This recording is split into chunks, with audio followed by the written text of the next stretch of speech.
MTGandME, this is Charles, and today we're going to take a look at the 2019 Core Set Deck Builders Toolkit.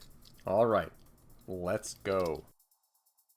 So Deck Builders Toolkits are a product that honestly not many people really know exists. I think Wizards is trying to posture this product to introduce people to the concepts behind like your kitchen table type Magic, where you can take a bunch of cards and just throw them together and have some sort of playable Magic experience. And in that regards, it's very much like the meme that people throw around, the whole play Magic the way Richard Garfield intended to. Start with a small pool of cards, open a couple of booster packs, make your best go at it, and move forward. So in the product, you'll get 4 booster packs from recent Magic sets, a basic land set, which again, as a beginner player is useful, a small guide, which we'll take a look at in a minute, and 125 Magic cards that are sort of semi-randomized, plus this reusable storage box. Alright, so in the box you get this deck builder's guide, and it gives you a lot of information about Magic, things that most players and many of my viewers will already know, such as a constructed deck requires at least 60 cards, that you should be building across a couple colors, that you can't play more than 4 copies, and then kind of gives you an overview of like a typical breakdown of a deck. It gives you some tips for how to sort, and identifies the strengths and weaknesses of each of the colors. So this is pretty useful for you to get an understanding of how each of the colors work. I'm not sure that it goes into necessarily enough depth, but you do kind of get a simple overview. I don't actually remember these guides being in previous deck builder toolkits, so it's pretty interesting that they including this section on building synergies. So in this case, they suggest comboing, for example, Druid of Horns with Blanchwood armor, which would make your Druid of Horns larger but also generate a 3/3 beast token. Or combining a lifelink with a token creation card. Even introduces the concepts of the mana curve, and then of course play and refine. So all key concepts to deck building. Alright, let's see what's in the box. So the boxes in the Deck Builders Toolkits end up being very similar to a Fat Pack box, except instead of top opening, like as a 2-piece box, it's gatefolded.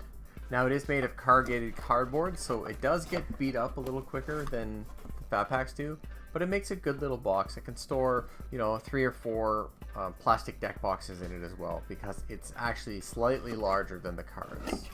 So for example, we throw the deck of cards in there, and you can see there's actually a reasonable amount of clearance above those boxes. So as mentioned, 4 booster packs and a set of cards including basic lands. So let's take a look at these. It looks like it's not really clear which one is basic lands, so in this case we'll probably open them all. And our booster packs are Ixalan, Rivals of Ixalan, Dominaria, and Core Set 19, which is great because none of these packs rotate from standard this fall, so as of release of the Deck Builders Toolkits, these cards are good in standard for the next 15 months. Alright, so let's pop these open. So interestingly, in the Ixalan Deck Builders Toolkit, there were 4 distinct tribes associated with the Ixalan set, and it made it very, very easy to identify what sort of archetypes were trying to be set up in the toolkit. In this case, let's see kind of what we got. Well, we got Thrashing Brontodon. That's a valuable include. So this looks like we're dealing with sort of a red-green creatures package. Charging Monster Store, a Volcanic Dragon, some Pyromancers, potentially a red-green creature deck. Colossal Majesty, Dreadmaw. So we got some basic lands.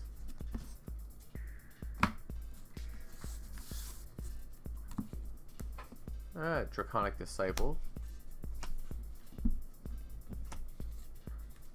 Then we got our artifacts here. Kind of a little bit over the place. Skittering Surveyor is good. Helps fix any particular color. Some more basic lands.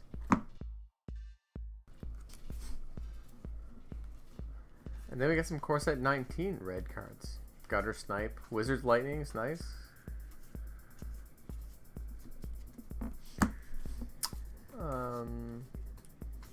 Got black. We got vampires and zombies. More basic lands. Magic 19. Some more vampires. Ravenous Chupacabra. Another good include.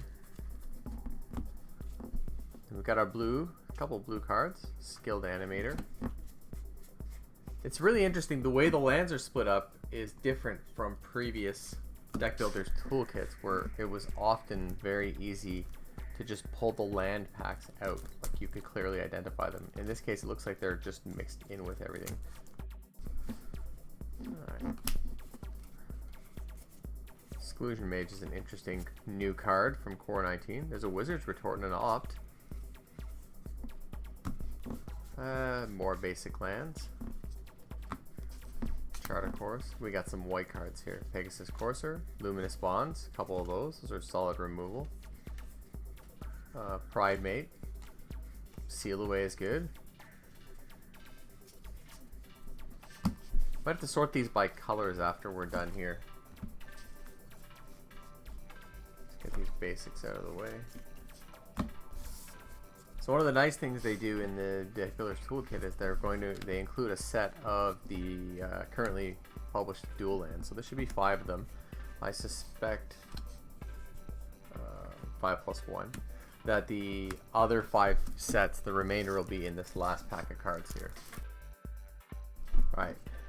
Also our rares. We'll get to in a second. So more basic lands. Put those aside. Yeah, Regal Bloodlord. Here's the rest of our multicolors. Psychic Symbiont, Poison Tip Archer, Heroic Reinforcements, Enigma Drake. More basic lands. I gotta say, I'm personally not a fan of this more scattered layout. I really enjoyed sort of having everything cohesively collated together. But as I mentioned, this looks like the remainder of the set of dual lands.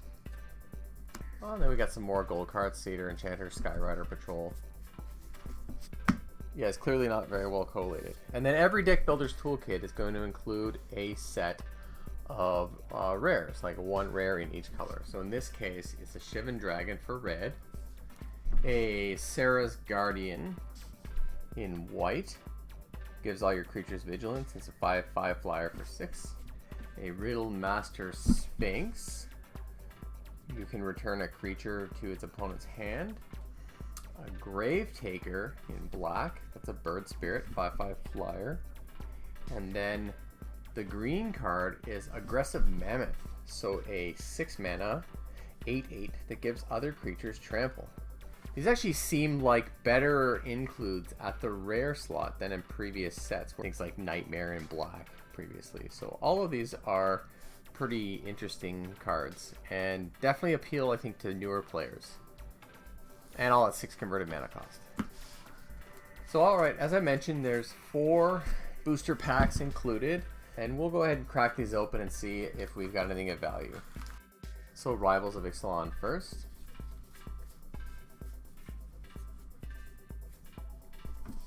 I got another land, a Stone Quarry. Then a couple of really off-center uncommons, Charging Tustodon on our Arterial Flow. And then we've of course got a Silent Gravestone as a rare. Then we'll look at the Rivals of Ixalan, or the Ixalan pack.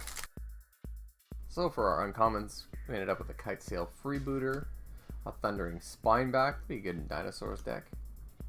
An Otepec Huntmaster, also good in Dinosaurs, and then a Blight Crazed Paladin. Next we'll look at the Dominaria booster pack. Alright, so we start with a Goblin War Chief, another copy of Seal Away.